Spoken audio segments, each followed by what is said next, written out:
11 वर्ष नहीं, 11 जन्म भी कम पड़ जाएंगे, लेकिन इसके नाम की महिमा पूर्ण होने वाली है। बाबू से बोलो।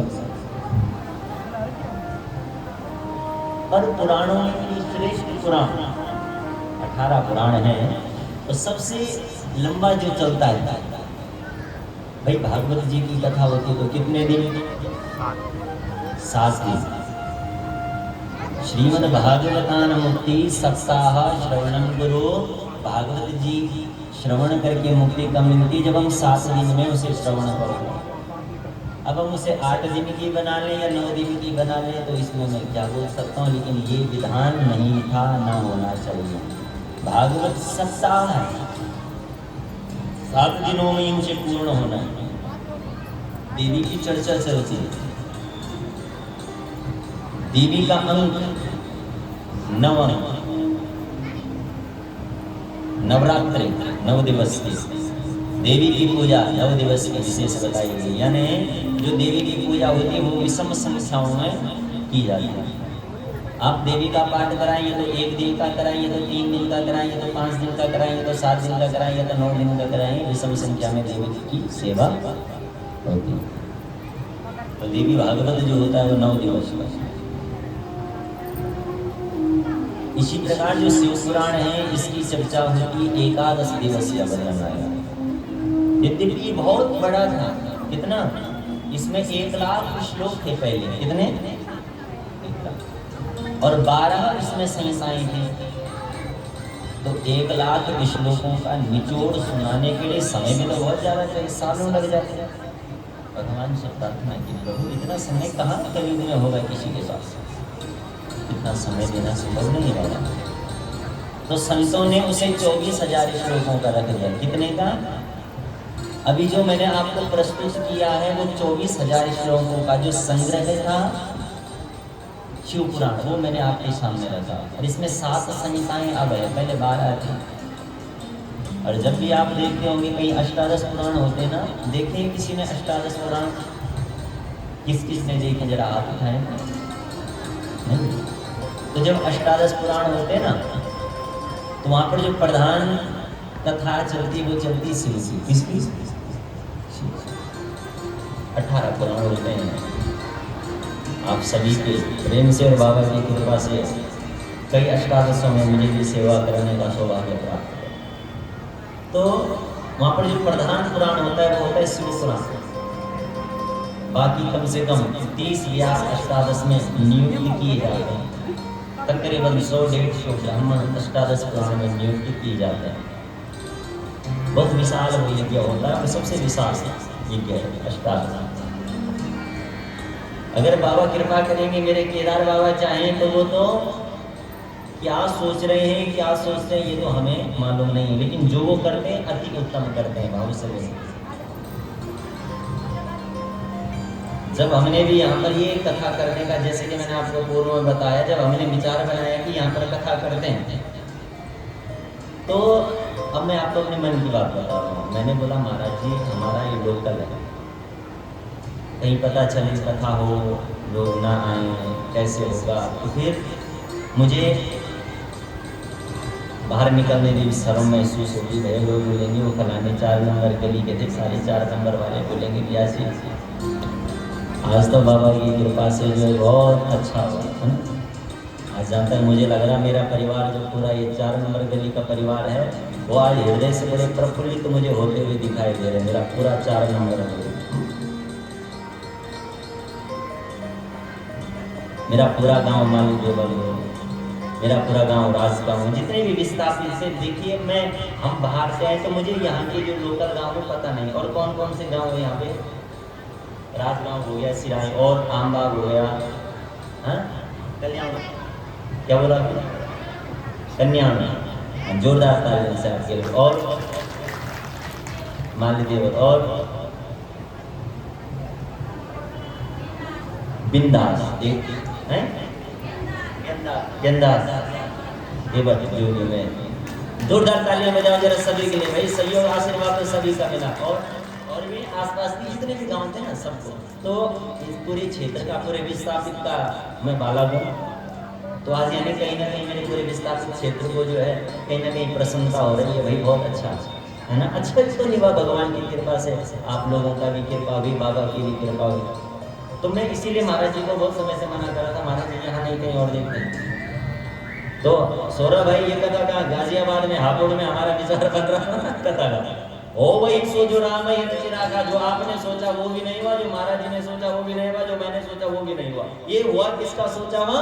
राम ही रच रखा। जो मेरे केदार बाबा ने सोचा होना तो वही था।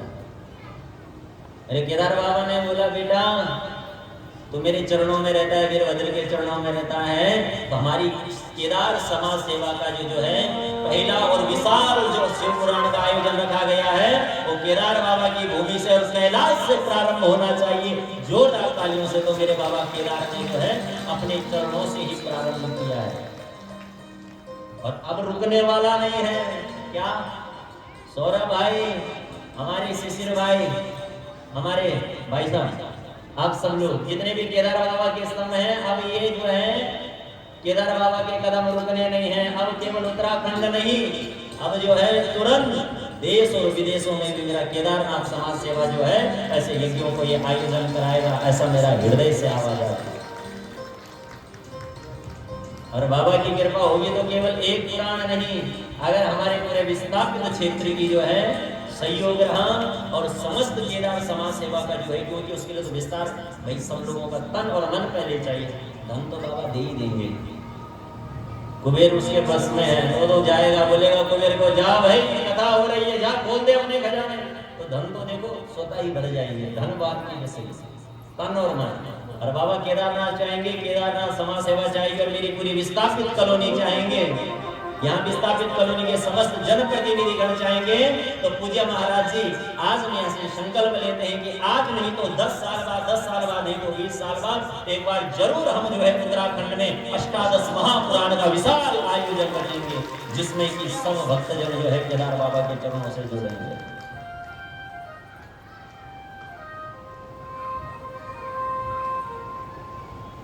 बहुत सुंदर,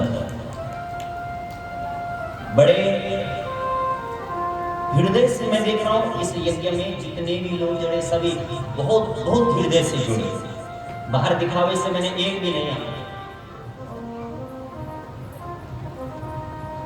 क्या सब लोग कैसे जुड़े? हृदय से जुड़े, भीतर से जुड़े, भाव से जुड़े। तो आज हम एकादश दिवस की पावन पुष्पांजलि में भगवान के सन्निकट बैठे हैं और द्वादश ज्योतिर्लिंगों की कथाओं के मध्य हमारा कल का ये पावन प्रसंग था। बड़ी सुंदर कथा आती है महाराज। छठवें भीमेश्वर भगवान, बड़ा सुंदर वर्णन आता है कि प्राचीन समय में भीमो नाम महावीर्यो राक्षसो भूतपुरा द्विजा दुःखदः पूर्वभूतानां धर्मध्वंसकरा सदा। श्री शिव महापुराण की कोटि रुद्र संहिता के 20वें अध्याय के 14वें श्लोक में बड़ा सुंदर वर्णन आया है कि प्राचीन समय की बात है। पूर्व काल में एक महाभयानक एक राक्षस हुआ, दैत्य हुआ। और दैत्य किसे कहते हैं? दानव किसे कहते हैं? राक्षस किसे कहते हैं? जो क्या करता है?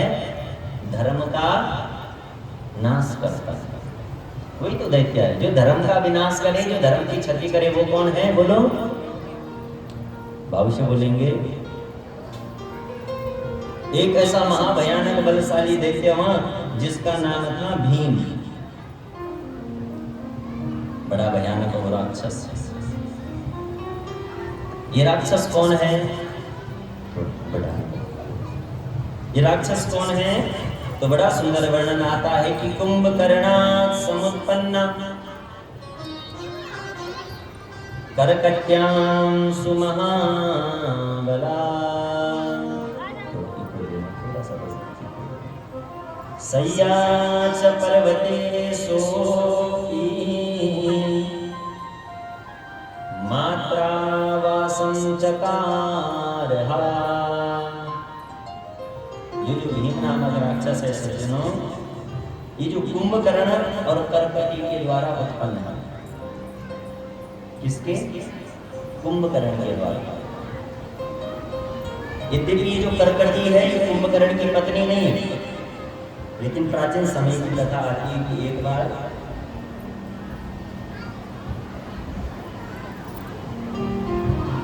इस भीम ने अपनी माँ से पूछा, माँ मैं कौन हूँ और हम इस पर्वत पर क्यों रहते हैं, मेरा पिता कौन है? तो कर्कटी ने अपने बेटे को बताया, बेटा तुम जो है कुंभकर्ण के पुत्र हो, जो रावण का छोटा भाई है, जिसे राम ने रावण के संग में मार दिया। और बहुत पुरानी बात है कि एक समय वो राक्षस कुंभकर्ण यहाँ आया था और उसने मेरे साथ जबरदस्ती करके जो है तुम्हारा जन्म हुआ है। उसने मेरे साथ जबरदस्ती करके पुनः लंका को चला गया, लेकिन मैंने अब तक वो लंका नहीं देखी है और तभी से बेटा यहीं पर निवास करती हूँ। मेरे पिता का नाम कर्कट है और मेरी माता का नाम पुष्पसी है। और मेरा जो पति था उसका नाम था विरोध, जिसे राम ने पहले ही मार दिया था। जब मेरे माता पिता पति के मर जाने के बाद मैं अकेली पड़ गई तो मैं यहाँ पर रहने लगी और कुंभकर्ण ने इन सब का फायदा उठाकर जो है ये कृत्य किया है, जिसे बेटा तुम्हारा जन्म हुआ। हमने जब सुना, माँ इन देवताओं ने मेरे पिता को मारा है, मेरे नाना नानी ने सबको मारा है, मैं इन देवताओं से जरूर बदला दूंगा, आप चिंता मत करो। तो अब ये संकल्प लेता है और ब्रह्मा जी का भयानक तप करने लगा। ब्रह्मा जी का तप किया और ब्रह्मा जी का तप करके मांगा, बोले भगवान मुझे कोई जो है जीतने ना पाए। ब्रह्मा जी ने कहा, बेटा मेरे द्वारा रची हुई सृष्टि में कोई तुम्हें नहीं मार पाएगा, तुम इतने बलवान होंगे, जाओ मैं तुम्हें वरदान देता हूं। तो अब ये जो भीम नामक राक्षस था, इससे बड़ा अभिमान उत्पन्न हो गया। इसने सोचा मुझे कोई मार ही नहीं पाएगा, तो वो पाप हुआ, धर्म की छली करने लगा, गौ गंगा गायत्री गीता का सबका अपमान करने लगा। तो उस समय एक भगवान शिव के परम भक्त हुए, जिनका नाम था धर्मप्रिय, उनके 4 पुत्र थे। और इस धर्मप्रिय ने जब देखा कि ये जो भीम नामक राक्षस है ये बड़ा पाप यहाँ पर बढ़ा रहा, तो धर्मप्रिय ने शिव आराधना करनी प्रारंभ की। जब इस भीम राक्षस को पता लगा कि ये मैंने सुना है मुझे मारने के लिए भगवान की ये आराधना कर रहा है, देखता हूँ जरा ये कैसे इसका भगवान इसे दर्शन देता है। और इसने इन राजा को भी अपने जेल में बंद कर दिया, कारागार में बंद कर दिया। और धर्मप्रिय जैसे जेल में बंद हुआ तो वो अपने संग औरों को भी शिव भक्ति का उपदेश देने लगा। बाबू से बोलो, जितने भी वहां पर बंदी कारागार में जो है बंदी थे, उन सबको इसने शिव भक्ति का उपदेश दिया और ये सब के सब जो है शिव भक्ति में तन्मय हो गए। बाबू से बोले। और जब राजा को पता लगा, इधर इस भीम राक्षस को पता लगा कि ये जो मैंने बंदी बना रखे हैं, इस शुद्धर्मा ने जो है सबको यहाँ पर शिव भक्त बना दिया। अब ये जो है कारागार में आता है, नंगी तलवार लेकर आता है, मैं देखता हूँ मैं तुझे तेरा भगवान कैसे बचाता है। मैंने तुम्हें बार बार कहा कि शिव भक्ति छोड़ दो, लेकिन तुम जो है ये शिव भक्ति नहीं छोड़ रहे हो। और जैसे ही उसने राजा को मारना चाहा था, राजा ने कहा, बोले महाराज आप मेरा कुछ नहीं बिगाड़ सकते, क्योंकि मैं आराधना शिव की कर रहा हूँ, तुम मेरा कुछ नहीं बिगाड़ सकते। भजामि शंकरं देवं शिव भक्ता परिपालनम् चराचराणां सर्वेषां ईश्वरं निर्विकारकम्। मैं उस पर ब्रह्म का ध्यान कर रहा हूँ, महाराज आप मेरा कुछ प्रश्न नहीं बिगाड़ सकते। मैं उस ईश्वर का ध्यान कर रहा हूँ जिसके अभिभूत होकर काल भी अपना कार्य करता है। मैं उस कालातीत भगवान का ध्यान कर रहा हूँ। जब उसने ऐसा जैसी तलवार से इस राजा पर प्रहार करना चाहा, सो उसी कारागार के मध्य जो है भयानक ध्वनि करते हुए एक गड्ढे से मेरे भगवान शंकर उत्पन्न हो गए। बोले भीमेश्वर भगवान की। और दिव्य ज्योतिर्लिंग के रूप में भगवान ने दर्शन दिए। माँ को बेटा तुम्हें क्या चाहिए? ये भीम नामक राक्षस तुम्हें मार रहा है। तो जन्म लेकर भगवान ने भीम नाम राक्षस का जो है श्रृंगार कर दिया। बोले शंकर भगवान की। तदपश्चात श्री शिव महापुराण में बड़ी सुंदर चर्चा आई त्र्यंबकेश्वर ज्योतिर्लिंग। त्र्यंबकेश्वर ज्योतिर्लिंग की बड़ी सुंदर कथा आती है साथ कि श्रूयतां ऋषया श्रेष्ठा कथां पाप प्रणाशिनी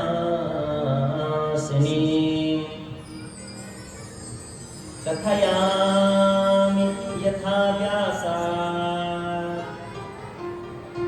सद्गुरुश्च श्रुता मया। प्राचीन समय की बात है। पूर्व काल में गौतम नामक एक महा श्रेष्ठ ऋषि जी, उनकी पत्नी अहिल्या थी। दोनों ही बड़ी परम धार्मिक थे और भगवान के अनन्य भक्त थे। तो जहाँ पर सज्जनों भगवान का भक्त वास करता है, वहां पर सदैव भगवान भी वास करते हैं। क्योंकि भगवान किसके संग में सदैव रहते हैं?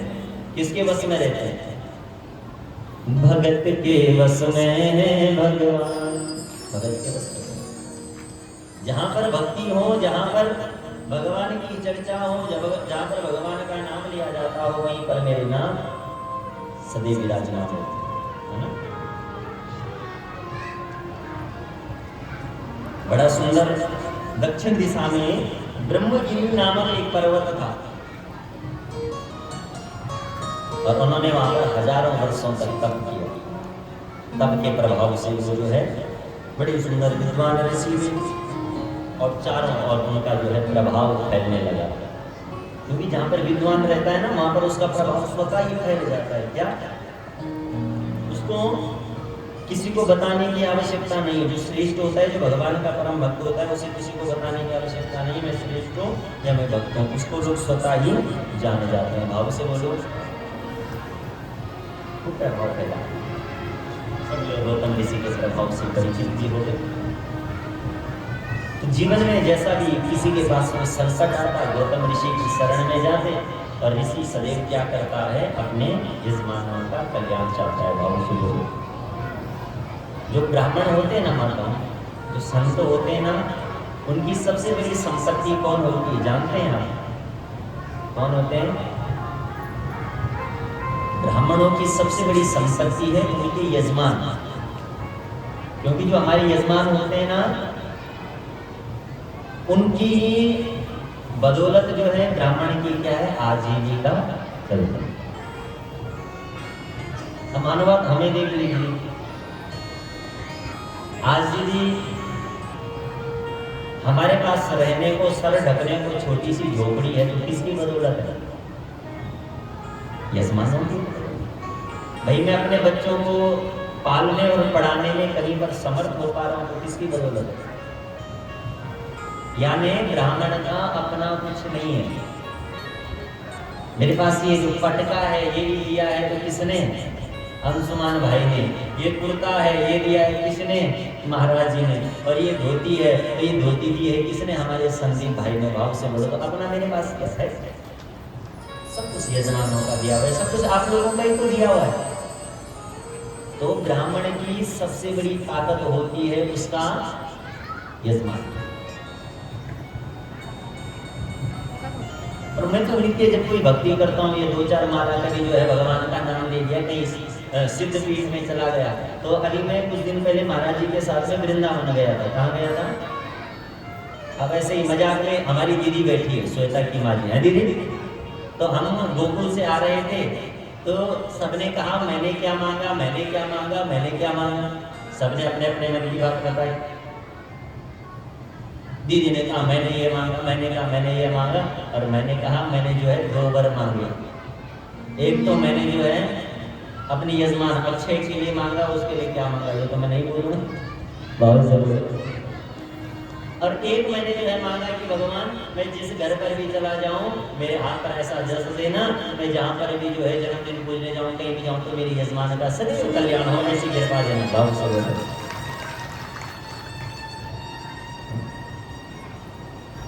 भाई जब कहीं हम पूजा पाठ करने जाए, जब भला होगा यजमान होगा तभी तो दोबारा भी बुलाएगा। और कहीं महाराज हमने कोई यत्न इत्यादि करी और एक बार कुछ मिली भी नहीं तो फायदा क्यों है ना। हमारी सबसे बड़ी ताकत होती है हमारी यजमान, हमारी सबसे बड़ी संपत्ति होती है हमारे। तो यहाँ पर बहुत सारे मेरे यजमान बैठे हैं, तो जितने भी मेरे इस विस्थापित क्षेत्र में 20-25 जो भी यजमान हैं, तो प्रत्येक घर से मेरा घर वाला संबंध है। कैसा? मैं ये नहीं समझता हूँ मैं इनके घर का ब्राह्मण हूँ, मैं ये समझता हूँ मैं इनके घर का सदस्य। और जो भी बात हो मैं निस्वीकार होकर बोलूँगा। हमारा चाहे जुगो मिटी जो का हम रोहित गुरुचंद, चाहे हमारा ताई जी गुलकम अरविंद जी, उनकी माँ जी, आपका पड़ोस में उत्तरकाशी मिटी हमारा रावल जी या मीना दीदी इत्यादि महाराज जी का घर पर। मतलब जहाँ जहाँ पे हम जाते हैं तो मैं कहीं पर ये नहीं सोचता हूँ कि मैं इनके घर का ब्राह्मण हूँ, हम इनके घर के सदस्य। और ये न प्रकार है ना परमात्मा मेरे यजमान का कल्याण होना चाहिए। आप भले ही हमारी जो है जो सत्कर्म है उनका अच्छाई कर दो, लेकिन सबसे पहले मेरा परिवार मेरा यजमान है। ये तो संतों की ताकत होती है। तो गौतम ऋषि क्या क्या करते थे? जो भी सत्कर्म करते, जो भी यज्ञ करते, जो भी अनुष्ठान करते, और बदले न मांगते कि प्रभु जो मेरी शरणों में आ जाए उसका कल्याण हो जाएगा, उसे प्रभाव जब चारों ओर फैला तो एक बार क्या हुआ कि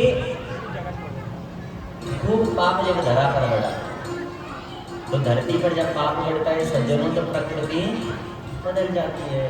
प्रकृति किसका स्वरूप है? शक्ति का स्वरूप है। जब हम जो है न्याय के नेत्रों को बंद कर लें, ज्ञान के नेत्रों को बंद कर ले, और ज्ञान के नेत्रों को बंद करके अज्ञान के नेत्रों के संग अपना जीवन यापन करने लग जाते हैं, तो ही पृथ्वी पर प्रलय आती है। बाबू से उदाहरण हमारे उत्तराखंड में तो तत्काल भगवान का भाव दिखाते हैं, क्योंकि शिव ही ऐसा देवता है जो तुरंत फल देता है। आपने सुना होगा जब 2013 में आपदा आई, क्या हुआ? हमने अपने ज्ञान के नेत्रों को बंद कर दिए थे, अज्ञान के नेत्रों को खोल दिया था कि धारी देवी को यहाँ से उठा के कहीं और ले चलते। जैसे ही धारी देवी पर छेड़ा खानी की तो वो धारी को तो काली है, और काली शिव की शक्ति है। भगवान ने जो है अपनी जटा खोली भी नहीं महाराज, लाखों बच्चे अनाथ हो गए, लाखों बहनों विधवा हो गए, कईयों के घर उजड़ गए। जब मानव ज्ञान के नेत्रों को बंद कर दे तो ये सब प्रलय आएगी, क्योंकि पुण्य क्षेत्रे यतम पापम दृढ़म भवति भूसुराः, और पुण्य क्षेत्रे निवासे ही पाप मंडल विनाचरे। पुण्य क्षेत्र में जरा किंचित मात्र किया गया पाप विशाल बन जाता है, उसकी कहीं यति नहीं होती। बाबू बोलो भैया समझो इन चीजों को, इसका जो है ना कोई समझने वाला होना चाहिए। हम ऐसी शक्ति की शरण में हैं जो तत्काल फल देती। हम ऐसी भगवती गंगा की शरण में हैं जो कभी हमें अपने चरणों से दूर नहीं जाने देती। भाव से कई बार ऐसे जीवन के मेरे अपने भी मेरे ऐसे कई चमत्कार हैं जो मेरे जीवन में देखे।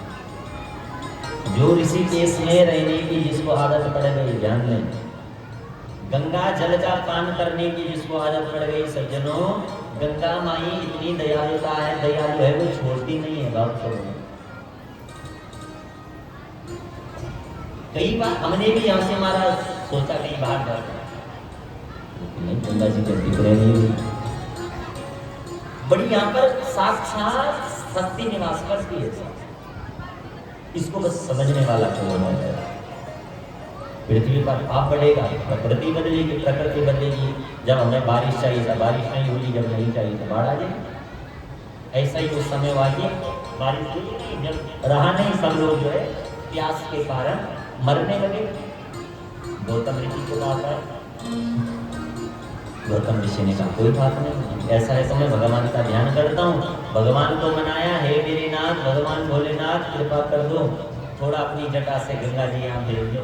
और भक्ति के प्रभाव से जैसे ही जो है गौतम ऋषि ने एक धरती पर बाण मारा, महाराज वहाँ से भगवती गंगा प्रकट हो गई, वहाँ से जल प्रकट हो गया। सब लोगों में पूरे क्षेत्र में खुशहाली छा गई, जल मिल गया। अब क्या होता है, जो अच्छा काम करता है ना उसके दुश्मन उसको बनाने नहीं पड़ते, उसके स्वतः ही दुश्मन बन जाते हैं।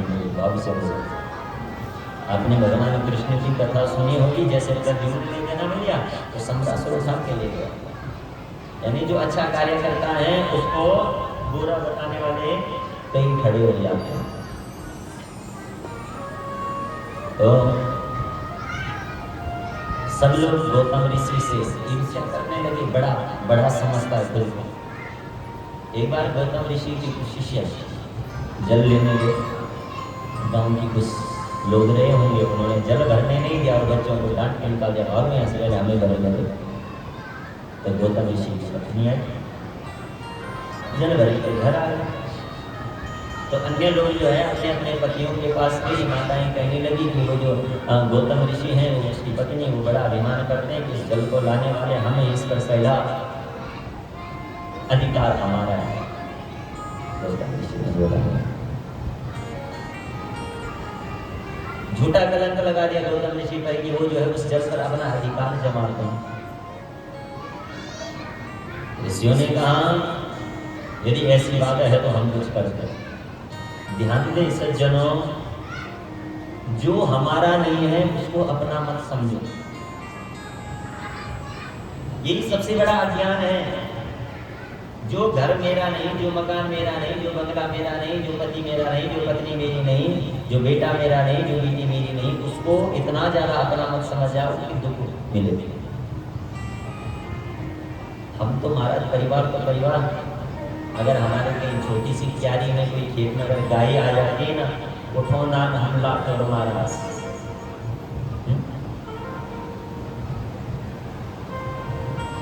जबकि देखा जाए तो जो वो खेत है ना, उस खेत पर अधिकार किसका है बोलो? खेत पर किसका अधिकार है? खेत पर क्या उगता है? घास, फूल, फल, और घास को खाने वाला कौन है? गाय। तो बताओ, जो हमारा हम बोलते हैं कि हमारा घास है, ये घास हमारा है उस गाय का है? तो जब उस गाय का तो हमसे क्यों मार रहे? और जो हमारा नहीं है, जब हम उसे अपना समझने लग जाते हैं तो वही अज्ञान का कारण है, वही आगे चलकर हमें दुख देगा। इसलिए जो कुछ आपको प्राप्त हुआ है उसको भगवान का प्रसाद समझकर स्वीकारो। अवश्य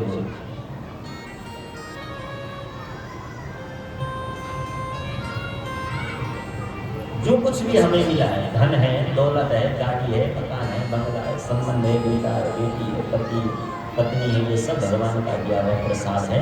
इसका सदैव सम्मान करो, सभी का, पति का भी सम्मान करो, पत्नी का भी सम्मान करो, बच्चों का भी सम्मान करो, घर का भी, मकान का भी, बंगला का भी, धन का भी, सबका सम्मान। इसको प्रसाद समझकर ही स्वीकारो, ये मेरा है, ये भाव समझकर। अन्य ऋषियों ने भगवान गणेश की उपासना की, गणेश जी को प्रसन्न किया गया, भगवान आप कुछ कृपा करो कि ये जो गौतम ऋषि को बड़ा अभिमान है, आप इनका ज्ञान दूर कर दो, उन पर ब्रह्म हत्या का पाप लगा दो, भाव से। तो गणेश जी ने भगवान को भाई भक्ति की याद है, गणेश जी ने गाय का रूप धारण किया और गाय का रूप धारण करके गौतम ऋषि की वाटिका में घूमने लगे। गौतम ऋषि ने गाय को भगाना चाहा, भाग यहाँ से, निकल जा, मैंने संध्या के लिए पुष्प बोए हैं, निकल यहाँ से। गाय नहीं गई। उन्होंने एक छोटा सा तिनका उठाया फूल का, और जैसे ही फूल गाय की तरफ तिनका, सज्जनों को तो लीला थी, वो फूल गाय को लगा कि गाय की धरती पर गिर गई, लंबी लंबी सांस लेते लेते प्राण त्याग दिए। आज गौतम ऋषि पर गौ हत्या का पाप। सारे संतों ने बड़ा बुरा भला गौतम ऋषि को कहा, कलंक लग गया। तो गौतम ऋषि बड़े दुख हुआ, प्रभु कदाचित् गौतमेनैव जलार्थं प्रेषिता निजा शिष्यास्तत्र गता भक्त्या कमण्डलो कराद्विजा। अन्य ऋषि कहने लगे महाराज कभी तुम जो है इस जल को अपना मान रहे थे, आज तो तुमने इतना बड़ा पाप कर दिया, तुमने जो है गाय की भी हत्या कर दी, तुम यहाँ रहने लायक नहीं, निकल जाओ यहाँ से। अब तो महाराज गौतम ऋषि क्या करेंगे? गौतम ऋषि ने पत्नी को कहा हमें यहाँ पर रहने का कोई अधिकार नहीं, हमने बहुत बड़ा पाप कर दिया है और भगवान से प्रार्थना की प्रभु इस पाप को प्रायश्चित करने के लिए मैं 3 बार पृथ्वी की पूरी परिक्रमा पैदल करूंगा। गौतम ऋषि ने 3 बार पृथ्वी की परिक्रमा करके और ब्रह्मगिरी पर्वत पर जाकर भगवती गंगा का ध्यान किया और 11,000 शिवलिंगों को बनाकर उनका ये पूजन करने लगे। भगवान का पूजन करते करते, भगवान का यजन करते करते सज्जनों आज मेरे नाथ इन पर बड़े प्रसन्न हुए। बोले शंकर भगवान की। मांगो बेटा तुम्हें क्या चाहिए? भगवान से कहने लगे प्रभु मैं आपसे क्या मांग सकता हूँ? आप तो समस्त चराचर जगत को आनंद प्रदान करने वाले हो भगवान, असज्जनों को दंड देने वाले भी हैं भगवान। आप तो सब कुछ जानते हैं मैंने कितना बड़ा पाप किया, आप मेरी पाप की गिनती करो। भगवान ने कहा हे गौतम ऋषि ये तो इन गांव वासियों ने तुम पर जो है ये झूठा कलंक लगाया है, तुम धन्य हो, तुम कृतकृत्य हो और तुम सर्वथा जो है निष्पाप हो बेटा। और जिन्होंने तुम्हारे साथ ये छल किया है अगर तुम बोलो तो इनको मैं कुछ दंड दूं। गौतम ऋषि का नहीं प्रभु इनको कोई दंड नहीं देना है, यदि आप मुझ पर प्रसन्न हैं प्रभु तो आपका मुझे सदैव इस भूमि पर दर्शन होता रहे और सदैव मैं आपके जो है पावन दर्शन करते रहूं। तेरे भगवान का वह त्र्यंबकेश्वर ज्योतिर्लिंग। बोले त्र्यंबकेश्वर भगवान की। तत्पश्चात वैद्यनाथेश्वर ज्योतिर्लिंग की कथा बड़ी पावन कथा आती है साहब वैद्यनाथेश्वर ज्योतिर्लिंग की। प्राचीन समय की बात है, रावण राक्षस श्रेष्ठो मानी मान परायणा आरराध हरम भक्त्या कैलासे पर्वतोत्तमे। जब जो है रावण कैलाश पर भगवान की सुंदर आराधना कर रहा था तो उस समय बड़ी कठोर भक्ति भगवान ने शंकर की, क्योंकि भगवान की जब भक्ति करो ना तो आराम मत ढूंढो, समझ रहे हैं क्या? तप ही जिसका नाम है, तप बोले तो तपाओ। किसे तपाना है? शरीर को तपाना है। आज तो महाराज हमने पूजा करनी है तो पूजा वाले कमरे में भी एसी चाहिए। बाबू से आनंद के संग में भगवान का यजन नहीं हो सकता। अगर भगवान की भक्ति में थोड़ा कठिनाई नहीं हुई तो क्या तप किया आपने? सुना कभी कोई ऋषि जो है एसी वाले कमरे में बैठकर उसने शिव जी की आराधना की और शिव जी प्रकट हो गए? सुना कोई ऐसा? महाराज ऐसा तप किया कि दीपकों ने माटी चढ़ा दी शरीर पर, उसको भगवान ने दर्शन दिया। ऐसा जरूर सुना होगा कि गंगा के तट पर जो है ठंडे ठंडे जल में आधे पंच तक डूब के भगवान का तप किया, लेकिन जो है आपको लग्जरी रूम में बैठकर जो है कभी भगवान ने किसी को दर्शन दिया, ऐसा शायद संभव नहीं हो सकता। जब ये जन करो भक्ति करो थोड़ा तपो, क्या कष्ट होना चाहिए शरीर, क्योंकि हमारा शरीर है ना ये दोष युक्त है। क्या दोष मुक्त नहीं है, दोष युक्त है। दोष है इसमें, पाप करता है ये, दोषी है ये शरीर। शरीर कभी हमारा पवित्र नहीं हो सकता है बाबू से। अब सोचते महाराज हम जो 26 लोटे पानी डाली, शैम्पू नमून बाल धोली और क्या बोला फेस वासन नमून मुख धोली, बॉडी वासन नमून शरीर साफ कर ले तब शुद्ध होगी ना। इसमें दोष है, इससे शुद्ध नहीं होगा। इससे हमारे थोड़ा भाव शुद्ध हो जाते हैं। चला मैं नहीं ही है तो मैं थोड़ा सा ज़्यादा शुद्ध हो जाऊँ, भाव से बोला। शुद्ध ये कब होगा शरीर? जब तपेगा शिव भक्ति में, कष्ट देंगे इसे। एक हाथ तो जब पहले क्यों, तो जब पहले मंदिरों में जाना था ना, तो हम क्या करता था कि जूता चप्पल पहने जाना था क्या ना। आपन सुनियो ना, हमारा गढ़वा बिहारी में थे रावत जी की घरवाली हमारी दीदी को तो नहीं देखी थी, आज ही बात जरूर पूछा तुम वो चला बोले क्या हरियाणी देवी का दर्शन कर, पैदल यात्रा करना पड़ती, नंगो टूटो घर भी जान पड़ है दीदी। हाँ 7 दिन पहले मेरी प्याज जैसे उनको त्याग न पड़ो। तो अंशुमान भैया भगवान चाहेगा तो इस बार हरियाणी देवी के दर्शन करे आएंगे। बाबू से बोलो ऐसा बताया जाए।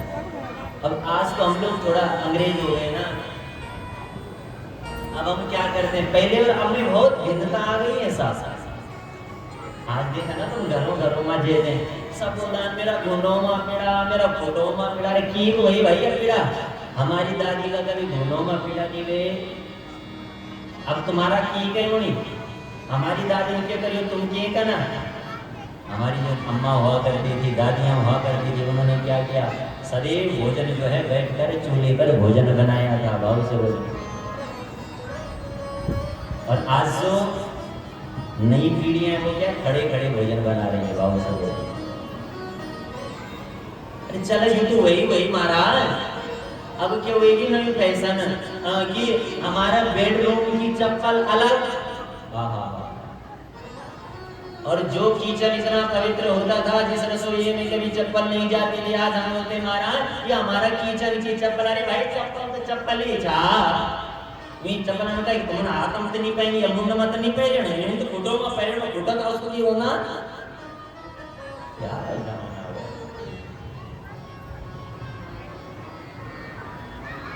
भोजन पाने की पद्धति हमारी बदल गई। पहले सुंदर भोजन बैठ के खाया जाता था, आज तो खड़ा खड़ा चलो बेलचौन गाना। बाबू जी बोला क्या समय आ गया है, क्यों थोड़ा हमें अपनी पुरानी संस्कृति को याद करने की आवश्यकता है। मैं मानता हूँ ऐसा नहीं हुआ तो फिर धर्म नहीं बचेगा। जैसा पहले होता था ना ऐसा करो। मॉडल बनना है तो अन्य और सब चीजों में बदलाव लाओ, अपनी पद्धति में बदलाव मत लाओ, हमारी संस्कृति में बदलाव ना लाओ। हमारे बच्चों को कहां से पता लगेगा कि ये जो धरती पर ये पुष्प होते हैं ये किस काम के होते हैं? उन्हें कैसे पता लगेगा ये पुष्प जो है लक्ष्मी नारायण बाबा के चरणों में चढ़ाने के लिए है, ये पुष्प जो है ये मेरे वीरभद्र बाबा के चरणों में चढ़ाने के लिए है। जब हम उन्हें नहीं बताएंगे नहीं तो वो समझे कि ये फूल जो होते हैं केवल रोज डे के दिन देने के लिए होते हैं। नहीं, पद्धति में बदलाव मत लाओ, संस्कृति नहीं बदलनी चाहिए। हमारे जो पहले से लोकाचार है वो नहीं बदलने चाहिए। भाव से बोलो शास्त्र भी कहता है कि यद्यपि शुद्धम लोक विरुद्धम ना करणीयम ना चलनीयम, जो आपका लोकाचार है उसे कभी मत छोड़ो। क्या अगर शास्त्र उसका जो है शास्त्र में उसका वर्णन नहीं है लेकिन लोकाचार है तो कभी भी करो, अपनी प्राचीन पद्धति को ना छोड़ो। रावण ने बड़ा कठोर तप किया भगवान का, और गर्मी में जो है उसने पंचाग्नि का सेवन किया। अग्नि के समक्ष वो जो है जेठ का महीने की गर्मी भाव से बोला ये बात जेठ का महीना नहीं सोना का महीना मैंने तो बड़ी जेठ के महीने की उस धूप में महाराज पंचाग्नि का उसने तपन किया, और तपन करते करते घोर तप किया और एक एक करके अपनी जो है सरों को काट कर वो आहुति के रूप में भगवान शंकर के निमित्त प्रदान करने लगा। अब जैसे ये 10वां अपना सर काटना चाहता है सो भगवान प्रकट हो गए, बोले शंकर भगवान की। मानो बेटा रावण क्यों इतनी भक्ति कर रहा है, क्या चाहिए? प्रभु यदि आप मेरी भक्ति से प्रसन्न हो तो रावणो राक्षस श्रेष्ठो मानी मान परायण आर राधे हरेर भक्त्या कैलासम पर्वतोत्तमे। आप मेरी भक्ति से प्रसन्न है बाबा तो आप मेरे संग चलो और मैं आपको लंका में स्थापित करना चाहता हूँ। भाव से बोलो। भगवान ने जैसे इसे सुना तो भगवान घबरा गए, क्योंकि भगवान शंकर कैसे देवता हैं जो सदैव भक्त की रक्षा के लिए आगे खड़े होते हैं।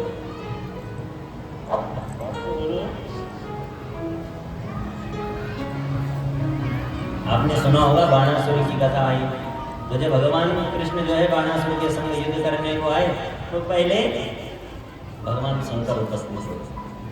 भगवान ने कहा अगर ये मुझे जो है लंका में स्थापित कर देगा और उसके बाद ये राम से द्रोह करेगा तो राम इसे नहीं मार पाएंगे, और राम इसे ना मार पाए तो उसे कोई और नहीं मार पाएगा, लेकिन इसने जो मांगा है वो भी देना पड़ेगा। भगवान ने कहा ठीक है रावण, मैं तुझे जो है एक विद्या अग्नि के समान एक ज्योतिर्लिंग प्रदान करता हूँ, उस लिंग को तू जहाँ पर रखेगा वो वहीं पर स्थापित हो जाएगा, इसलिए उसे मार्ग में कहीं स्थापित मत करना, भाव से बोल। और भगवान की माया देखिए, परमात्मा ने जो है अपना भार बहुत पुष्ट सी बात कर, बहुत हल्का। रावण को लगा मानो इतना हल्का ये शिवलिंग ठीक है। रास्ते में जा रहा था, भगवान की लीला भी उसे लघु शंका इत्यादि आई। उसने सोचा किसके पास ये शिवलिंग पकड़ाऊं। एक ग्वाला दिखा, एक गोप दिखा, गोप तो वो शिवलिंग पकड़ाया। जैसे ही वो शिवलिंग गोप के हाथों में गया उसे लगा मानो ये कितना बड़ा भार मेरे ऊपर, उसके भार को सहन नहीं कर सका और उसने वन में वहीं पर शिवलिंग रख दिया। शिवलिंग रखा, जैसे रावण आया उठाना चाहा वो उठाए नहीं, भगवान वहीं पर स्थापित हो गए। बोले शंकर भगवान की। तो ये भगवान का वैद्यनाथ ईश्वर अवतार हुआ, भाव से बोलो। तत्पश्चात कथा आती है नागेश्वर ज्योतिर्लिंग। एक गुजरात में स्थित द्वारिकापुरी से तकरीबन 17 मील की दूरी पर एक दारू नामक वन, जहां पर एक सुप्रिय नामक वैश्य भगवान शिव का अनन्य भक्त रहता था। और उसी नगर के पास में उस वन में एक जो है दारू नामक राक्षस, उसकी पत्नी जो दारू का रहती है,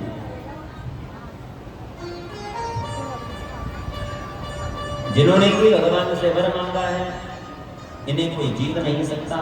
इसी का अभिमान करके उन्होंने खूब पाप बढ़ाया और ये जो शिव भक्त हुआ सुप्रिया, इसको जो है कारागार में बंद किया। जो कारागार में भगवान शंकर की उपासना क्या करता, तो कारागार के मध्य ही भगवान ने जो है वहीं पर अपने भक्त की रक्षा के लिए नागेश्वर अवतार लिया। बोले नागेश्वर भगवान की।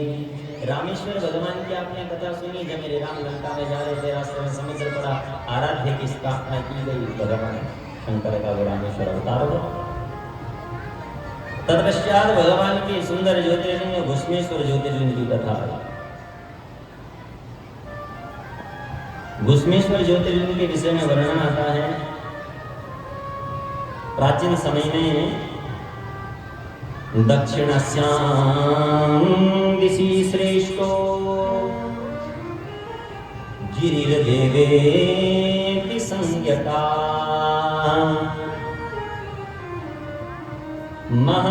महाशोभान्वितो नित्यं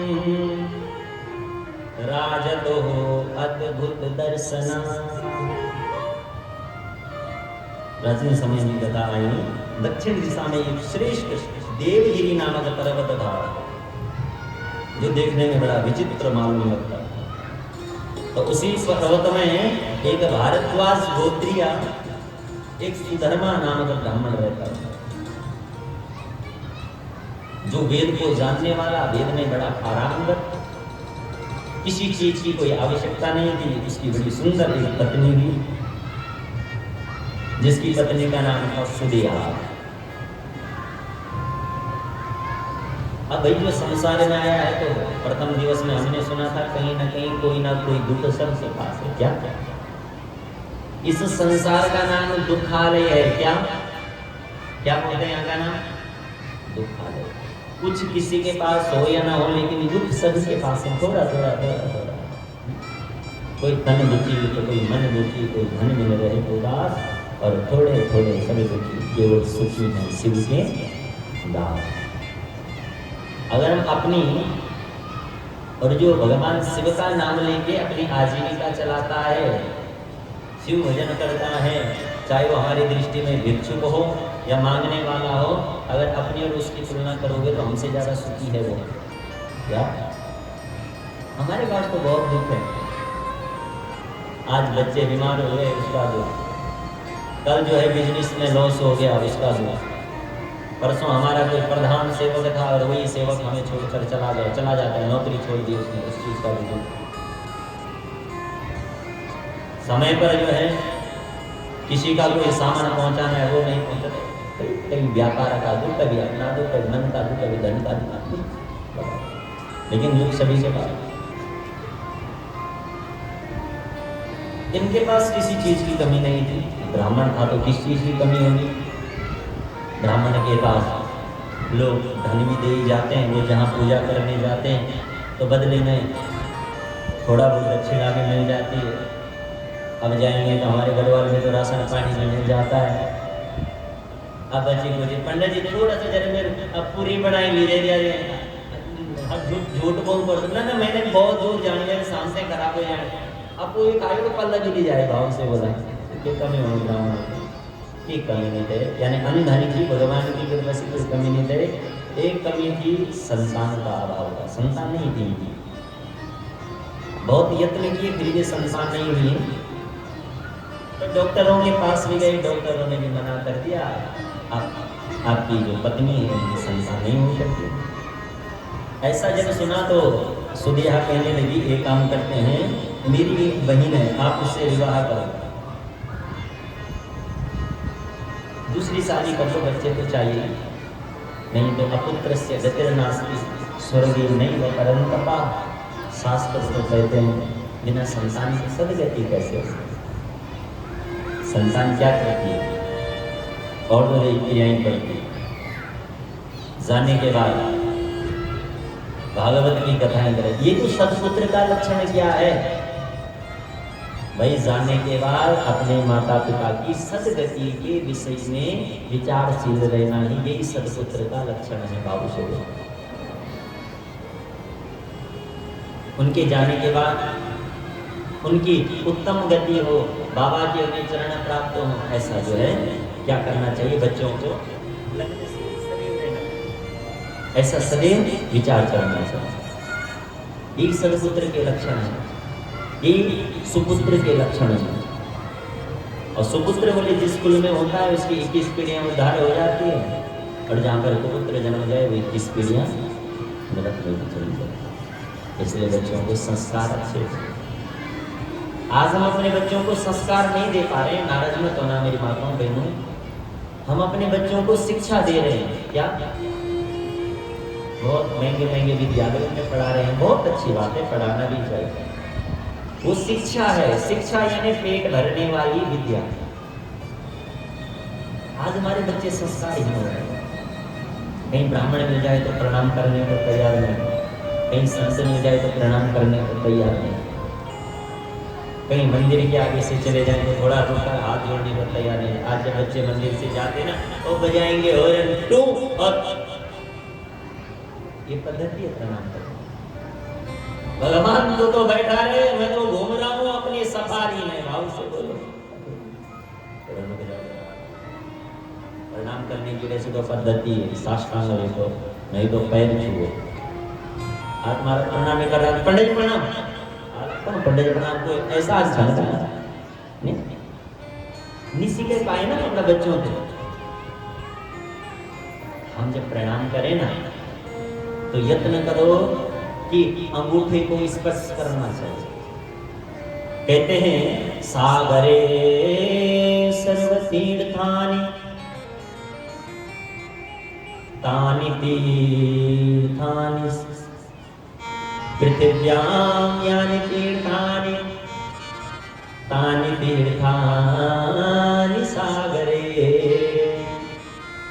और सागरे सर्वतीर्थानि विप्रे पादस्य दक्षिणे। पृथ्वी में जितने भी तीर्थ होते हैं ये कहाँ जाके मिलते हैं, कहाँ, सागर में मिल जाते हैं। और सागर में जितनी भी तीर्थ नदियां होती है ये कहाँ मिलती है, ब्राह्मण और संत के बाएं पैर के अंगूठे में एक साथ मिल जाती है। तो कभी जो है संत मिल जाए, ब्राह्मण मिल जाए तो उसके अंगूठे का स्पर्श करो।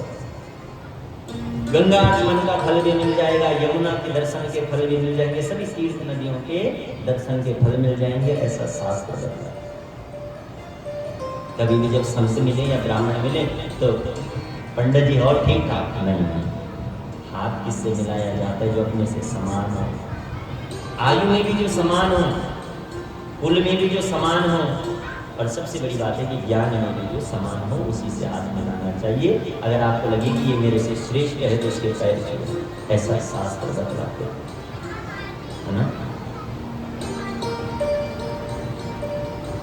अब आप जो ये सुन के कहीं ऐसा मत करना, क्या कह रहे कि पंडित जी आप तो जो है कथावाचक हैं, ब्राह्मण है, तो मेरे पैर में चुना, मेरे लाओ सबको ले गए। मैंने आपको पहले भी बोला, मुझे बड़ी, जब मैं यहाँ से नीचे उतरता हूँ, यहाँ पर तो आप पैर छुए कोई बात नहीं, यहाँ से नीचे उतरता हूँ, जब मुझसे मेरी बड़ी बड़ी माताएं हैं, बड़ी बड़ी बहनें पैर छूती, मुझे बड़ा संकोच होता है। ऐसा कभी मत करना, मैं आपके बीच का हूँ, आपका बालक है ना। महाराज जी के मेरे बड़े महाराज जी कैसे थे ना, वहाँ से मिलेगा आशीर्वाद।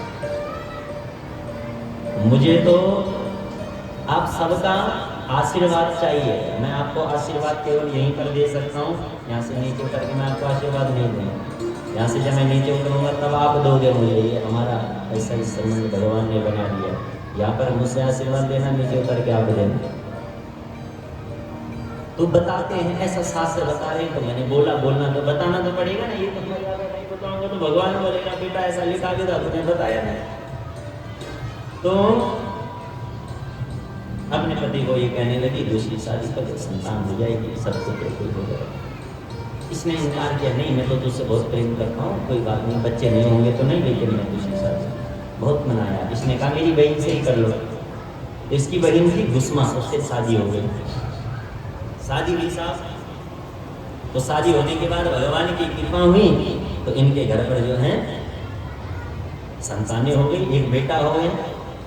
और समय बीता कि बेटा धीरे धीरे बड़ा हुआ, शादी योग्य भी हो गया। अब हुआ क्या कि जैसे ये बच्चा धीरे धीरे बड़ा हो रहा है तो जो सुदेहा है ना, उसको ईर्ष्या होने लगी, मेरी तो संतान नहीं, लेकिन मेरी सौतन की संतान हो, मेरा पति अब उससे भी ज़्यादा स्नेह करने लग गया, मुझसे कम हो गया। ईर्ष्या आ गई मन में, गलत विचार आ गए मन में। ईर्ष्या यानी, ईर्ष्या क्या करती है? बुद्धि का नाश कर देती है। जब ईर्ष्या आ जाती है ना तो बुद्धि का नाश हो जाता है, वो अच्छा काम नहीं करेगा।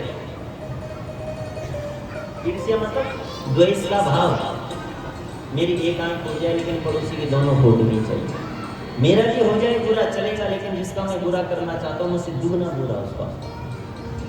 ऐसे जब ईर्ष्या के भाव आए तो ये जो मुस्मा थी ना माताओं, ये भगवान शिव की बड़ी परम भक्त थी। क्या करती थी? इसके रोज के नियम थे, भगवान के 108 माटी के शिवलिंग बनाएंगी और पास में एक तालाब था, वहां पर जाके जल स्नान कर देंगे। अब एक दिन सुदेहा ने देखा, रात्रि का समय था, ये गुस्मा से हो जाए, भगवान शिव की भक्ति करने गई थी और रात्रि में इसने क्या किया, तलवार ली और जो गुस्मा का बड़ा बेटा था, एक ही बेटा था, उसके जो है टुकड़े टुकड़े करके उसी तालाब में फेंक दिया। अब पत्नी ने देखा, बड़ा विलाप करने लगी, देखा पूरा बिस्तर पूरा घर जो है खून से लथपथ हो गया, बड़ा हाहाकार घर में मच गया, रोना धोना चालू हो गया। लेकिन सज्जनों, जो गुस्मा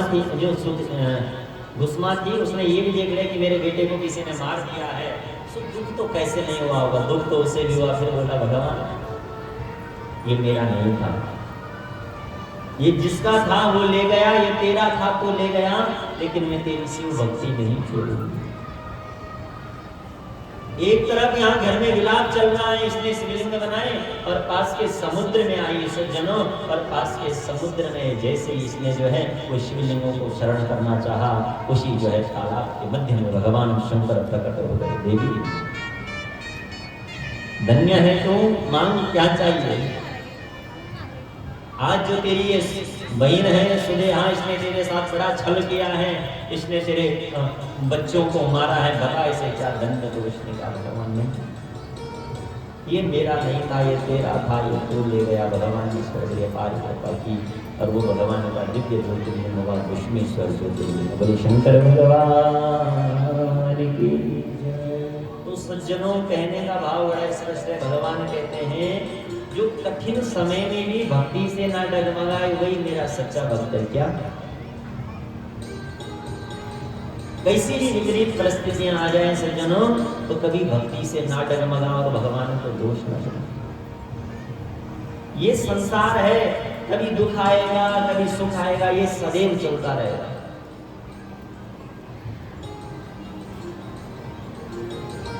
और सज्जनों, मुझे कभी कभी जब मैं भुष्मा की कथा याद करता हूँ तो भुष्मा की कथा जानकर मुझे जो है हमारे भाई अंशुमान जी की याद आ जाती है। जो कर्म महाराज जी भुष्मा के थे वही भाव हमारे अंशुमान भाई का है। जीवन में कैसी भी विकट परिस्थितियां आई हो, कैसी विपरीत परिस्थितियां आई हो, लेकिन मैंने देखा आपको कि आपने कभी भी भगवान को नहीं कोसा। जैसे कि मैंने दिन पहले भी बताया था, हमारे जो अंशुमान भाई जिन्हें आज 6 दिन यहाँ पर हो गए, अभी बहुत ज़्यादा समय नहीं है, घर के लिए बड़े हैं, तो आपके पिताजी हमारे बाबा के राम के चरणों में लीन हुए। ऐसी विकट परिस्थिति में भी, ऐसी विषम परिस्थिति में भी जिन्होंने कभी भगवान को नहीं किया।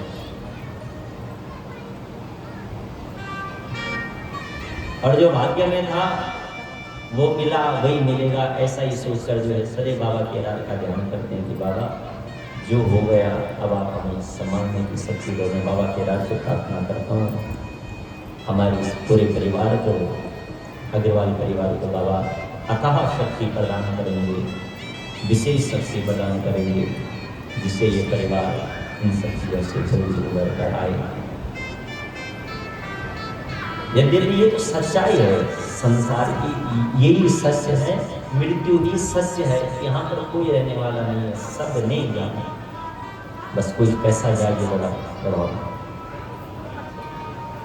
भगवान की भक्ति करते करते अंत में संतों के दर्शन करते करते ऐसे हमारे अग्रवाल साहब ने बाबा के राज के नामों में दिव्य स्थान दिया है, जिन्होंने अपना ये जीवन सफल बनाया और आवागमन के कुचक्र से मुक्ति दिलाई। और जो आगे पुत्र का धर्म बनता है वो हमारे अंशुमान जी भी उसे पूर्ण कर रहे हैं। देख रहा हूँ कहीं पर पुस्तक दान, कहीं पर जलदान, कहीं पर नाना प्रकार से यत्नशील रहते हैं वो सदैव किन किन प्रकार में जो है पिता को मुक्ति मिले। तो ये एक सदपुत्र का लक्षण है। मैं धन्यवाद देता हूँ अग्रवाल परिवार का कि आपने इस विकट परिस्थिति में भी भगवान के राज के चरणों को नहीं छोड़ा, जो कि अभी इस दुख से उभरे भी नहीं थे, लेकिन फिर भी उन्होंने जो है बाबा के चरण नहीं छोड़े, बाबा की भक्ति नहीं छोड़ी, बाबा की कथा नहीं छोड़ी, बाबा के चरण नहीं छोड़े। तो यही बाबा के चरण आपका कल्याण करेंगे और यही बाबा के चरण जो है आपको आशीर्वाद देंगे, शक्ति प्रदान करेंगे। ऐसी कामना बाबा से करेंगे। जो शिवपुराण है सज्जनों, इसकी चर्चा बड़ी विशाल है। वर्णन आता है एतत् शिवपुराणं हि शिवस्याति प्रियं परं भुक्ति मुक्ति प्रदं ब्रह्म संहितं भक्तिवर्धनम्। ये शिवपुराण है, भगवान शिव कह रहे हैं कि ये मुझे अति प्रिय है, और जो मेरी शिव पुराण को सुनता है या सुनाता है उसे मैं गणेश के समान स्नेह रखता हूँ और उसके मैं समस्त पापों से मुक्ति उसे दिला देता हूँ। बस ध्यान रहे, जब आप मेरी भक्ति करो, भगवान शिव कहते हैं जब मेरी भक्ति करो तो हमारे जीवन की जो बुराइयां हैं उनसे दूर जाकर भक्ति करनी चाहिए भाव से।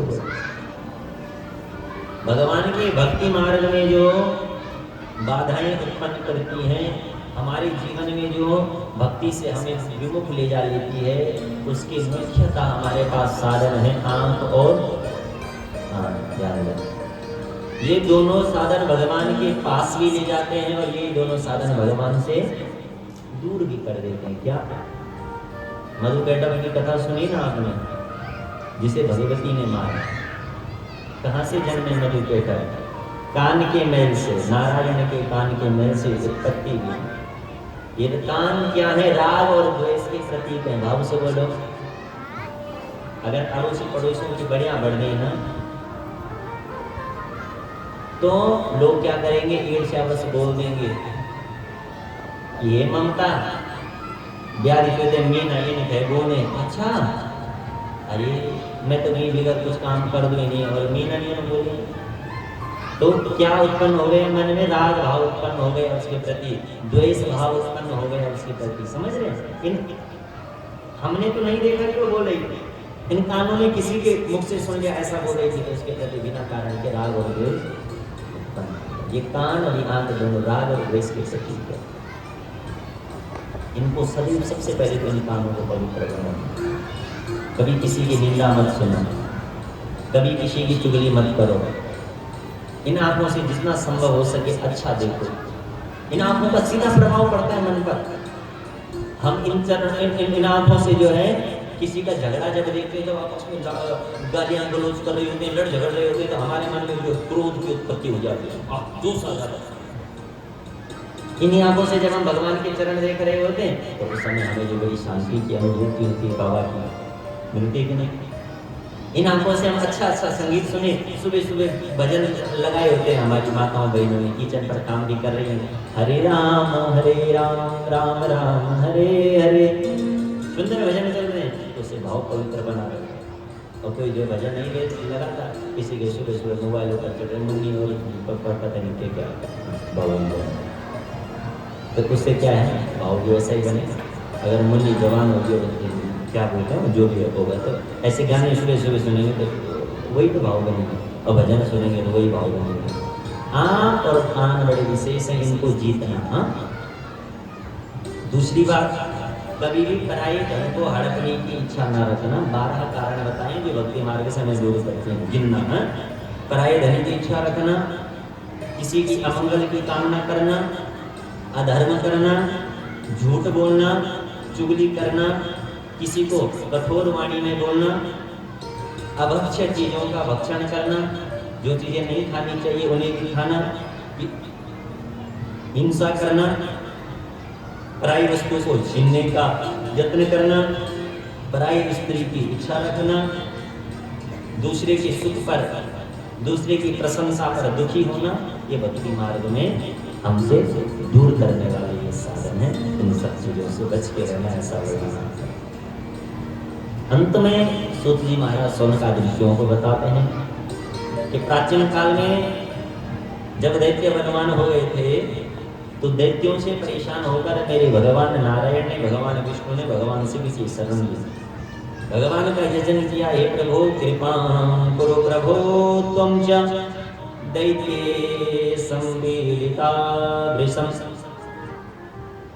गोत्रयामश्च किं कूर्मा शरण्या त्वा समाश्रिता। प्रभु हम आपकी शरण में आए हैं, आप रक्षा करो। और ऐसा सोचकर जो है भगवान का यजन करने लगे, पूजन करने लगे, और भगवान के 108 कमल पुष्पों से पूजन करने लगे। तो भगवान की लीला ली, भगवान ने एक पुष्प अपनी माया से दूर कर दिया। जरा देखता हूँ ये क्या करता है। जब भगवान विष्णु ने वो पुष्प ढूंढना चाहा, कमल ब्रह्म कमल ढूंढना चाहा, नहीं मिला, तो भगवान विष्णु ने अपने नेत्र के समान, जैसे ही प्रभु को अपने नेत्र अर्पित करने चाहिए, भगवान प्रसन्न हो गए। भगवान ने कहा, हे विष्णु प्रसन्नोऽस्मि हरे तुभ्यं वरं ब्रूहि यथेक्षितं मनो अभिलषितं दद्दीनान्यदेयं विद्यते तवा। मैं तुम्हारी भक्ति से प्रसन्न हूँ और आपको जो वर चाहिए मांगो।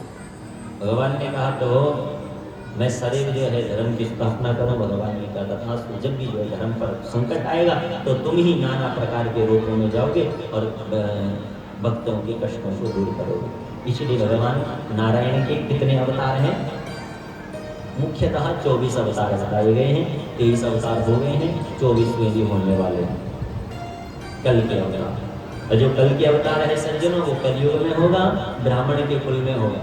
अब तक आपने सुने कोई क्षत्रिय वंश में आया, कोई कैसा आया, कोई वामन बनकर, कोई वाराह बनकर, कोई नर नारायण बनकर कोई नारायण बनकर इत्यादि इत्यादि। हमने 23 अवतारों की कथा तो जानी है, लेकिन ये 24वें अवतार भगवान के कल के अवतार है, वो ब्राह्मण बन के आएगा। इसलिए इस कलयुग का प्रत्यक्ष देवता ब्राह्मण है। अगर कहीं पर कोई धोती कुर्ता टीका चंदन वाला दिख जाए तो उसका सम्मान भगवान समझ कर करना।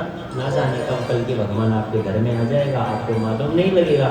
मेरे कृष्ण आए, मेरे राम आए, कभी बता के नहीं आए कि मैं ही भगवान हूँ। हाँ, इसी प्रकार कलयुग में भी कल की आपके भक्तों के घर पर आएंगे, कभी बताएंगे नहीं कि मैं भगवान हूँ। इसलिए सदैव धोती कुर्ता और टीका चंदन वालों का सम्मान करें, क्योंकि भविष्य पुराण में वर्णन आया है कि भगवान जो है कलयुग में ब्राह्मण के कुल पर आएंगे, धोती कुर्ता धारण करने वाले होंगे, सुंदर कुर्ता पैजामा धारण करने वाले होंगे, इनका सम्मान करें। आज भगवान ने प्रसन्न होकर भगवान विष्णु को सुदर्शन चक्र दिया।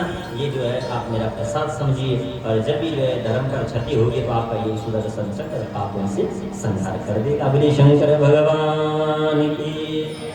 अंत में शिव सहस्त्र नाम का फल आया।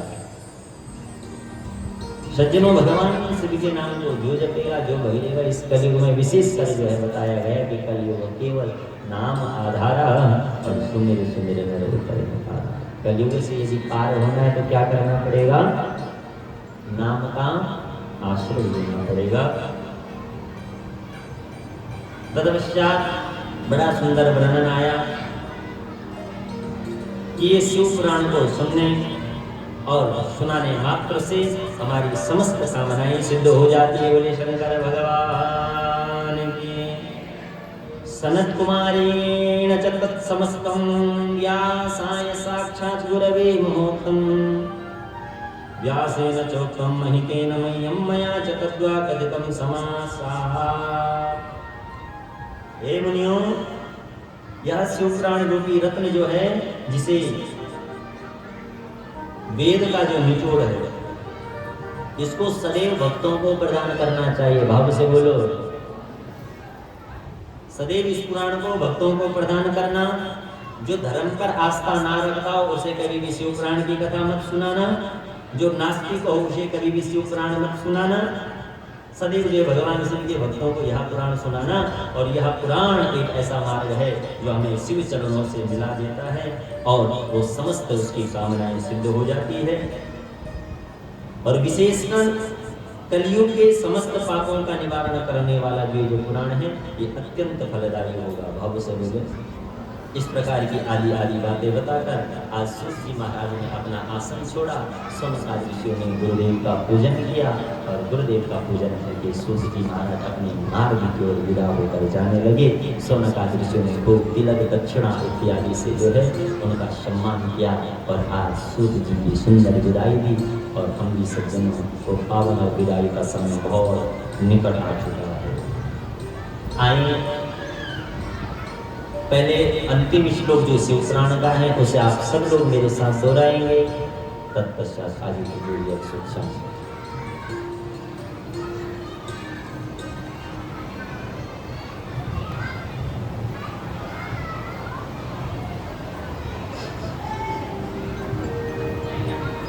सब लोग मेरे साथ बोलेंगे बोलेंगे ओम एतत् शिव पुराणं हि शिवस्यापि अतिप्रियं मुक्ति भुक्ति प्रदं ब्रह्म संहितं भक्तिवर्धनं एतत् शिवपुराणस्य वक्तुः श्रोतुः अस्य सर्वदा सगणा ससुता सांब शंकरोतु सा शंकरः।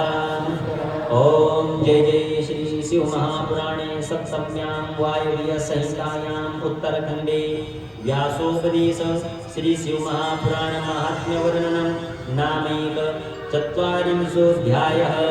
भगवते श्री केदारेश्वराय वीरभद्रेश्वराय लक्ष्मी नारायण सहितं भगवती राजराजेश्वरी देव्यानां तुंगनाथ देवानां रुद्रनाथ देवानां कल्पनाथ देवानां चरणात् अर्पणमस्तु मम यजमानस्य कार्यः सुप्रसीदस्तु।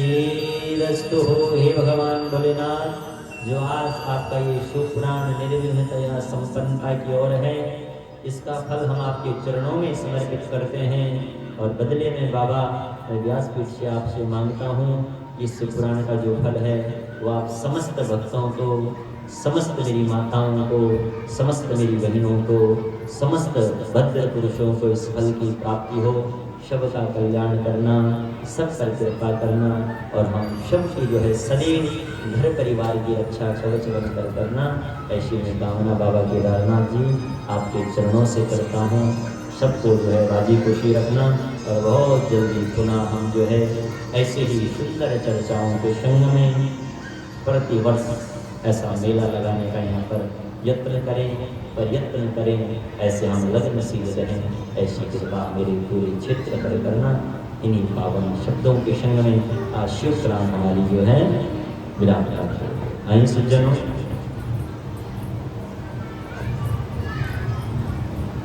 मैं अब आगे का जो यहाँ पर ये रूपरेखा है, आपने देखा कथा तो हमने सुनी ली, यद्यपि हरि अनंत हरि कथा अनंत, हरि कथा कहीं पूर्ण होने वाली तो नहीं है, लेकिन फिर भी जो नियम के साथ में जितना संभव हो पाए।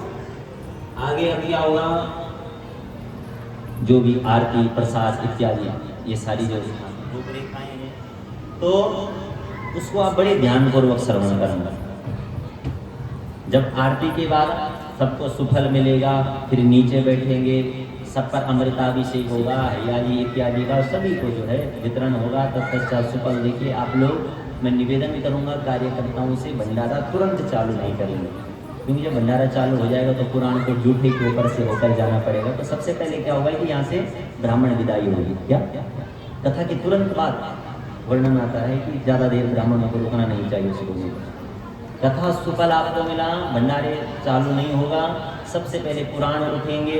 हमारे जो यजमान जो पुराण लाए थे, सत्सम्मान जो है शिव पुराण जो है महाराज श्री के घर से उठाकर वहीं पर जो है व्यास जी सहित समस्त ब्राह्मणों के सहित पुराण सबसे पहले वहाँ जाएंगे, और फिर वापस आके यहाँ पर भंडारा चालू होगा।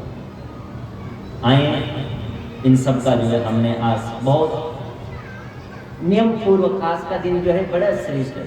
आज यदि नियम पूर्वक सुन लिया तो आज का ही फल, आज तक अगर हमने नहीं भी सुना, आज हमने सुन लिया तो पूरा फल मिल जाएगा। बाबू से बोलो। दूसरी बात, जब भंडारा होगा तो सभी लोग यत्न करेंगे कि जितना ज़्यादा संभव हो सके जूठन उठाएंगे लोगों का। क्या महाराज हमने खाए, हमने पूरी जूठ छोड़ी थे और हम चले जाए, वो फल किसको मिल जाएगा? पूरी कथा का फल किसको मिल जाएगा? जो आपका जूठन उठाएगा। आपको पता है ना, भगवान ने जब पांडवों का यज्ञ हुआ था, वहां पर क्या किया भगवान? सबको तो कार्य सौंपा और खुद लोगों के चरण धोने का कार्य किया। तो भक्ति मार्ग में कोई काम छोटा और कोई बड़ा नहीं है। पहले तो यत्न करना कि उतना ही लेना कि गिरे ना। चलो बच्चे कोई गिरा भी ले तो यत्न करना कि उसको तुरंत सफाई करना। कहीं पता चले महाराज आपके जाने के बाद हमारे भंडारी जी, हमारे जोशी जी, हमारे जितने भी भक्तगण हैं वो हमारा ही जूठन उठाते रहे, सारा तो ले जाएंगे। वही यत्न करना जितना सब लोग संभव हो सके। दूसरी बात, हमने जो बड़ी व्यवस्थित तरीके से, यानी कि जब हम खाई वो हम पत्तल छोड़ी लिए नहीं, जहाँ पर उचित स्थान पत्तलों का है वहीं पर डालना है। साफ सफाई का विशेष आपने ध्यान रखना है। पुष्प कुंज में किसी भी प्रकार की यज्ञ के बाद जो है गंदगी इत्यादि ना फैले, इसका विशेष ध्यान हम सबको रखना है। हाँ?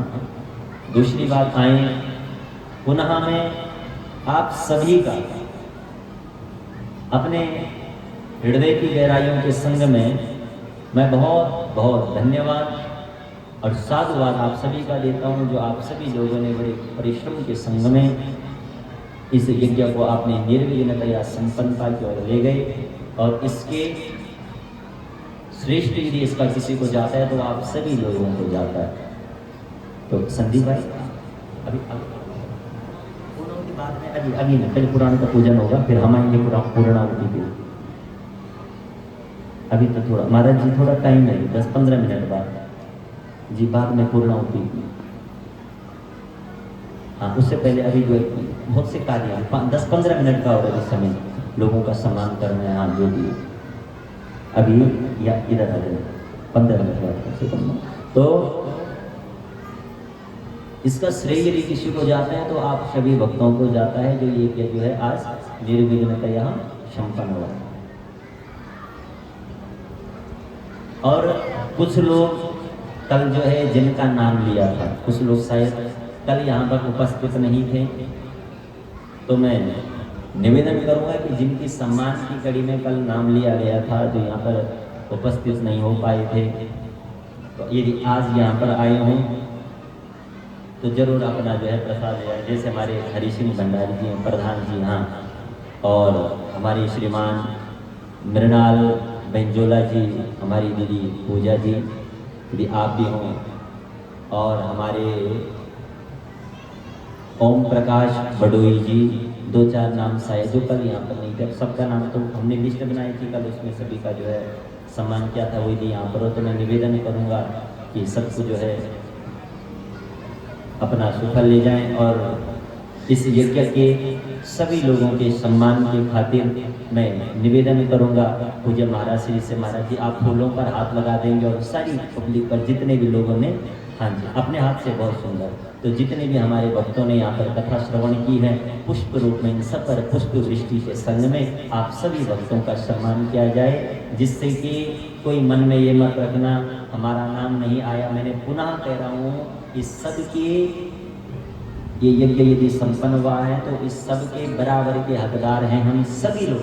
अब ये लोग तो कुछ लोग ना मीटिंग में आए थे पहले दिन, इन्होंने जो रूपरेखाएं बनाई, तो इसलिए मैं तो ये भी नहीं चाह रहा था कि सबका जो है अलग अलग करके हो, तो ऐसे यहाँ पर हमारी समिति के द्वारा ऐसी व्यवस्था बनाई गई, भाई जो मीटिंग में आए थे उनका सम्मान कर देते हैं।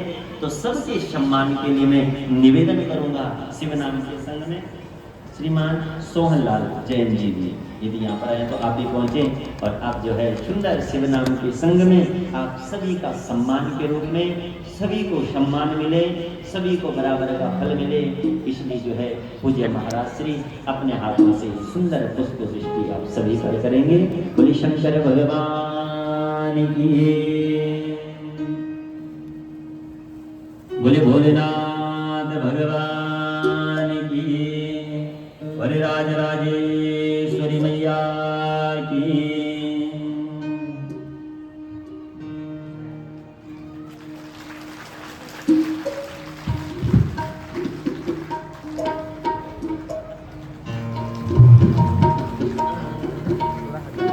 बोले केदार बाबा की,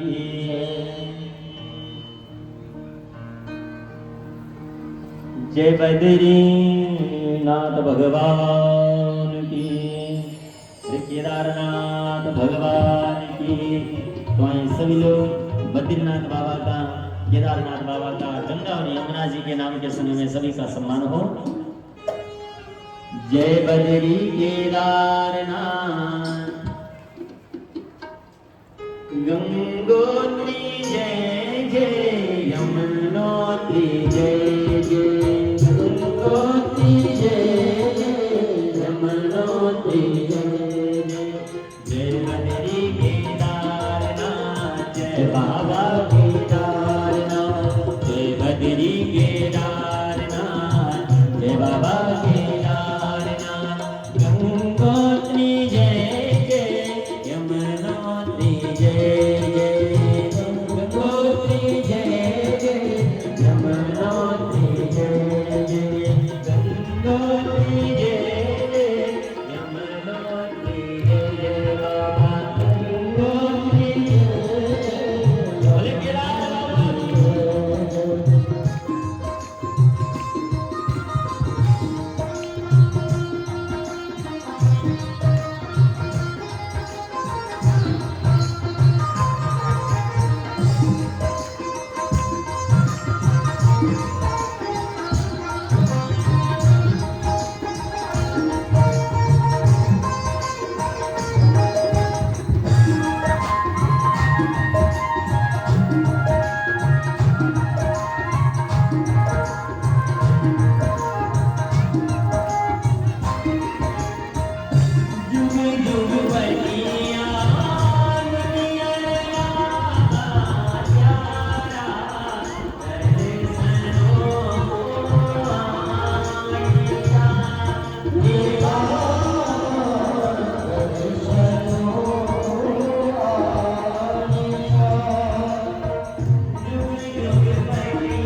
सारे देवता भी आशीर्वाद देने आ रहे हैं। चाहिए जरा भगवती से भी प्रार्थना करें, छोटी सी हाजिरी भगवती के चरणों में। भगवती सूक्ष्म रूपेण आप विचार जल्दी जल्दी बाहर चल जाओ, आशीर्वाद देते हैं। और ऐसा कुछ समय तो छोटे सु भजन भगवती का चरणों में।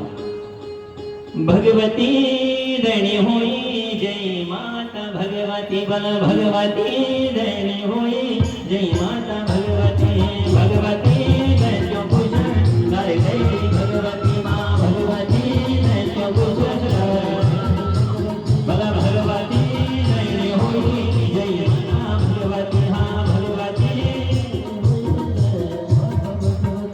भगवती दैन्यो भूषण कर गई भगवती, भगवती जय हो माँ, जय हो माँ, जय हो माँ जगदम्बे माँ, जय हो माँ, जय जय हो माँ, जय हो माँ, जय हो माँ, जय हो माँ जगदम्बे माँ, जय हो माँ, जय हो बोली जगदम्बे मैया की।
भगवती जय हुई जय माता भगवती भगवती दैत्य कुशलधार करे भगवती दैत्य कुशलधार करे भगवती जय हो मां जय हो मां जय हो मां जगदम्बे मां जय हो मां जय हो मां जय हो मां जगदम्बे मां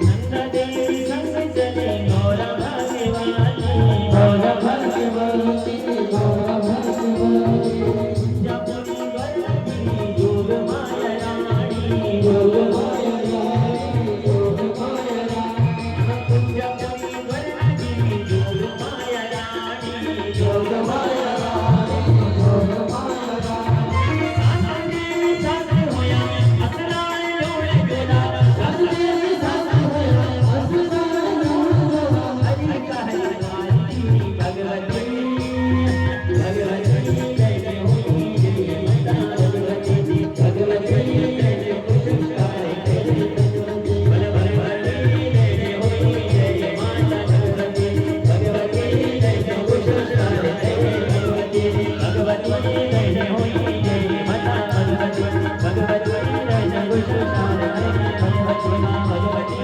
जय कुशलधार करे भगवती भगवती जय को शंकर करे भगवती जगदम्बे मैया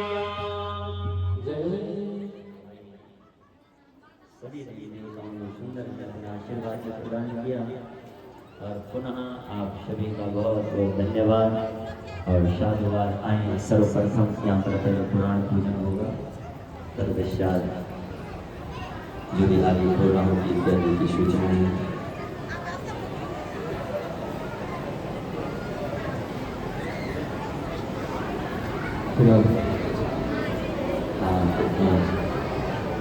पेमेंट आचार्य संदीप आप थोड़ा इधर आ जाइए।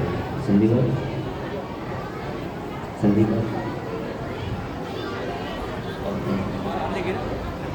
नीचे रह गए थे ना।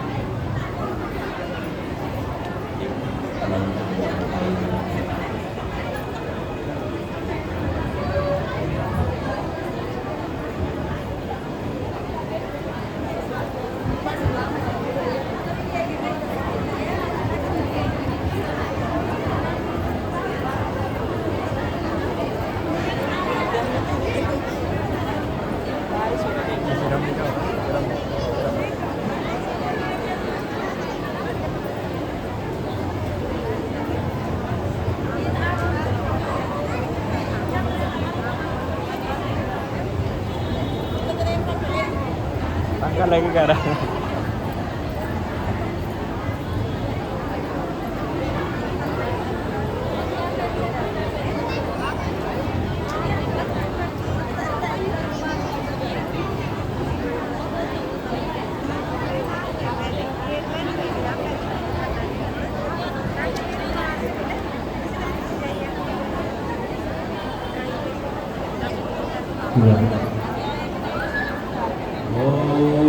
शुक्लां ब्रह्म विचारसारधर्माद्यं जगद्व्यापिनीं वीणापुस्तकधारिणीं ममेदां जगन्निकारापहां हस्ते स्फाटिकमालिकां विदधतीं पद्मासने संस्थितां वन्दे तां परमेश्वरीं भगवतीं बुद्धिप्रदां शारदां। बोले शिव महापुराण की जय। पंचोपचारार्थे पाद्यादीनि समर्पयामि, गन्धाक्षपुष्पं समर्पयामि, धूपं दीपं च समर्पयामि, कृताया पूजाया शास्त्रण्यार्थे दक्षिणां समर्पयामि। करचरणकृतं वा कायजं कर्मजं वा श्रवणनयनजं वा मानसं वापराधं विहितं विहितं वा सर्वमेतच्छमास्व। जय जय करुणाब्दे श्री महादेव शंभो। बोले शंकर भगवान की जय। नमः पार्वती पतये हर हर हर महादेव शंभो। बोले वीरभद्र भगवान की जय। नर्मदेश्वर महादेव की जय। व्यास जी महाराज की जय। शिव महापुराण की जय।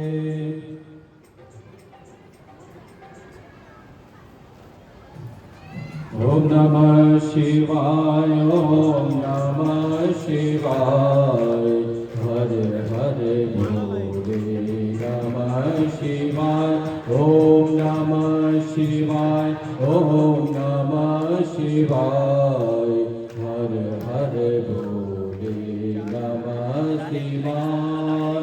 गंगाधराय शिव गंगाधराय हरे हरे भोले नमः शिवाय। शिव गंगाधराय शिव गंगाधराय हरे हरे भोले नमः शिवाय। ओम नमः शिवाय ओम नमः शिवाय हरे हरे भोले नमः शिवाय। ओम नमः शिवाय ओम नमः